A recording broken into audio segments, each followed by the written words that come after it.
Nos últimos programas, a gente exibiu aqui no Revista um quadro introduzindo alguns ensinos sobre alimentação e incentivando as pessoas a serem um pouco mais saudáveis. E a tônica semanal foi praticidade e estarmos prontos para o sábado. Mas o interessante desse assunto é que ele tem a ver também com a comunhão com Deus. É verdade. A nutricionista Giovana Fraga tem no ensino de receitas um ministério. E como é que começou isso? Ela vai contar agora numa entrevista com a produtora do quadro, Patrícia Piper.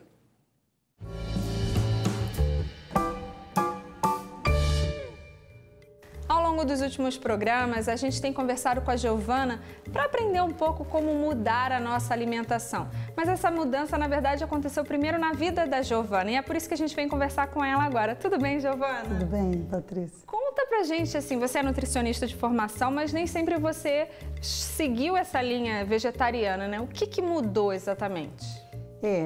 Na época, eu tinha um restaurante e não era vegetariano. E aí eu tive, na minha comunhão com Deus, eu senti a necessidade de mudança. E comecei por mim. E realmente não foi assim uma coisa que eu larguei tudo. Eu comecei aos poucos, fui abandonando a carne. Depois de muitos anos é que eu vim abandonar, né, o queijo, o leite e os ovos. Então, assim, não tem que ser gradativo realmente. A gente não pode, de uma hora para outra, parar com tudo. E deve ser com prazer.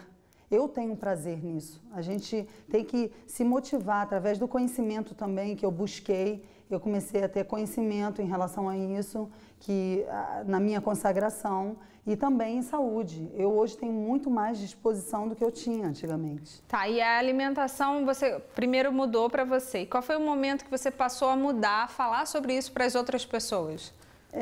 Eu comecei, quando você se apaixona por algo, você é de imediato, não é verdade?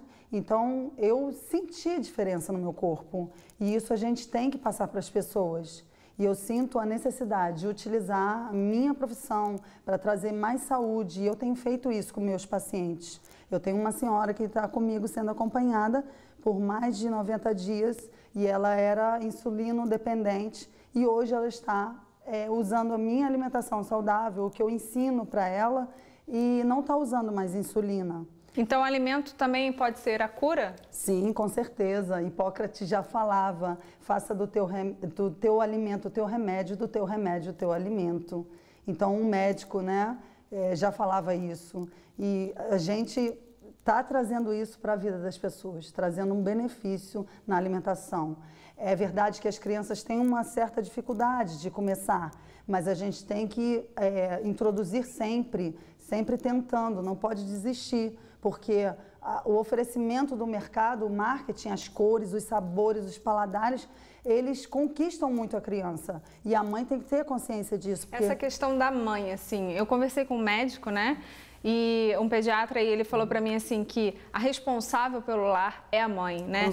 Isso é uma coisa que recai muito sobre a gente. E aqueles que não têm condições de ter uma empregada ou de ter uma cozinheira para vou lá e não preciso fazer. Como é que a gente vai se envolvendo e ganhando esse gosto assim pela cozinha? Porque é difícil, né? Primeiro de tudo, que eu comento com as minhas pacientes e nas minhas palestras, que você tem que ter os ingredientes em casa. Se você não tiver uma farinha integral para fazer um bolo natural, um bolo de farinha integral, como é que você vai fazê-lo?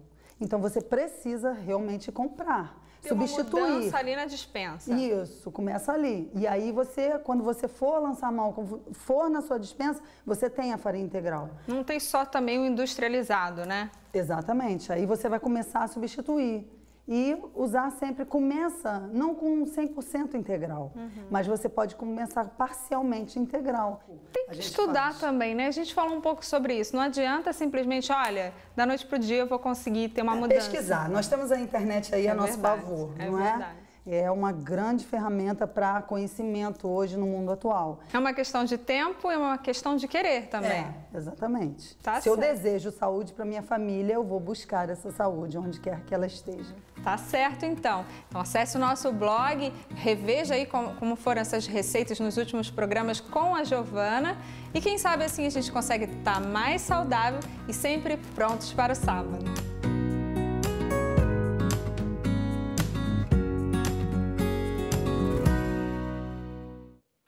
Ai, gente, infelizmente, né, nossas receitas acabaram. E olha, a Patrícia me contou que estava tudo uma delícia, então vale a pena você ir de casa fazer. E nós temos recebido alguns e-mails pedindo essas receitas. Se você perdeu ou não conseguiu anotar alguma delas, é só visitar o nosso blog novotempo.com/jornalismo. Quando você entrar ali no site, vai ter uma aba logo em cima escrito revista e aí tá lá todo o conteúdo, tá bom? E agora a gente vai mudar um pouco de assunto, não é, Suzane? Na próxima terça-feira, dia 31 de outubro, muitos cristãos vão celebrar, de alguma maneira, aí, os 500 anos da Reforma Protestante. Mas a gente não para muito para refletir nos efeitos desse movimento que aconteceu há tanto tempo, não é? É verdade. Historiadores acreditam que esse foi um protesto diferente por ter capacidade de ser sempre atual, ou seja, tem reflexo ainda nos dias de hoje, né? Reivindicar. Correr atrás de um futuro melhor para si e para a nação. São assim que nascem e nasceram os protestos ao longo da história. Existem aqueles que mudaram os últimos 50 anos e outros que atravessaram centenas de gerações. Há 500 anos, um religioso, Martinho Lutero, junto com outros padres, monges, iniciou um movimento de renovação aos primeiros valores do cristianismo. E o que isso significaria? Mais espiritualidade, menos materialismo, era uma crítica à Igreja de Roma e a abolição da hierarquia que gradativamente permeou a Igreja. O protesto de Lutero começou em um ambiente semelhante a este aqui, uma biblioteca de universidade pública. Foi ali que ele teve o primeiro contato com a Bíblia e entendeu que precisava ajudar a igreja e a comunidade a repensar a maneira de viver o cristianismo. Mas será que ainda é possível perceber o impacto desse esforço? Bom, 500 anos depois, qual o balanço? A ideia da simplicidade, o fim da distinção entre as pessoas por nascimento ou por herança, foi uma crítica ainda importante e um alerta, né, para todos aqueles que concordam, né, com os valores dos primeiros cristãos lá no distante Oriente Médio. Para alguns líderes religiosos cristãos, o efeito da reforma é e será duradouro. O cristianismo começou muito bem, mas somos seres humanos, a gente pisa na bola. Daí a necessidade de ter vindo uma reforma, de repensar aquilo que nós estávamos fazendo errado e de se distanciando do propósito original. Então ela é válida. Ela é válida e é válido que eu continue me reformando todo dia. Tomara que eu consiga fazer isso e me reformar e não esperar que alguém daqui a 200 anos faça isso por mim. O grande legado de Martinho Lutero e da Reforma Protestante foi o resgate da centralidade da Bíblia.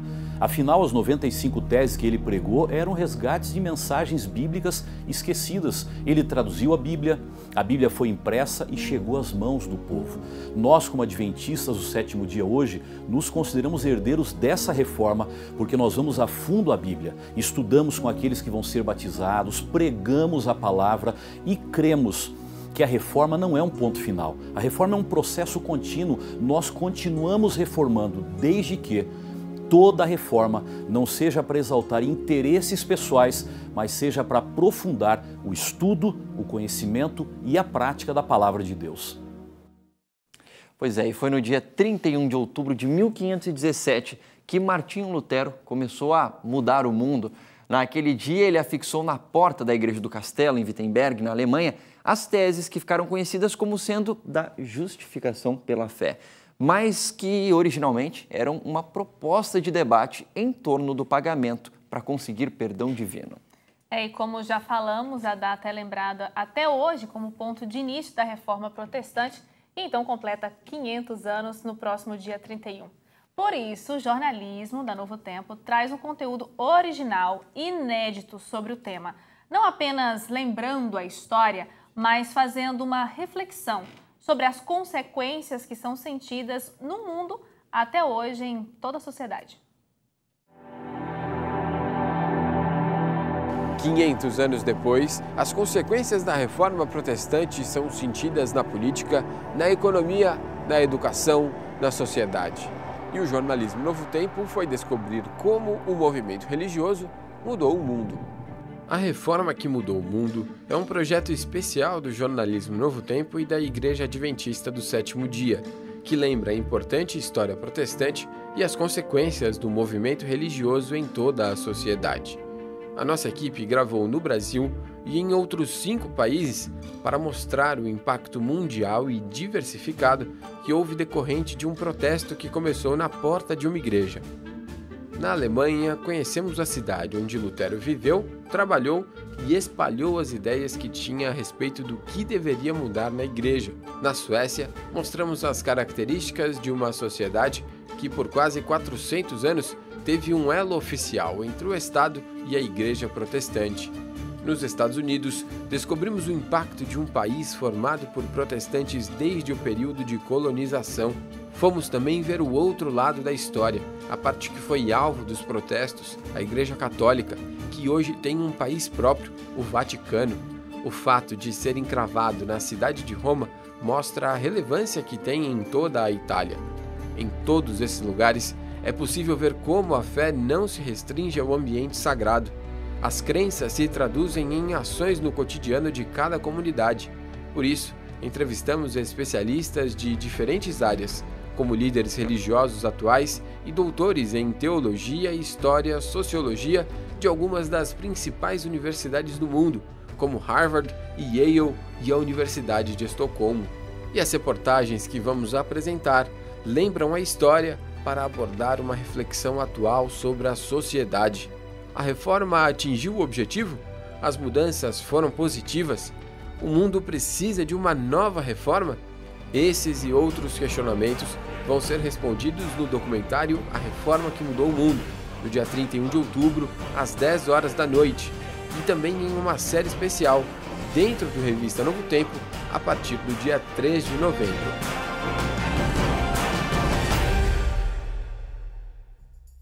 Bom, e agora o que acontece? Bom, agora o Revista está terminando, Suzane. Bom, Mas você aí de casa pode entrar lá no nosso blog, visitar as nossas redes sociais e fazer contato com a gente. E não se esqueça dos nossos sites parceiros, noticias.adventistas.org, revistaadventista.com.br, tem o news.adventist.org.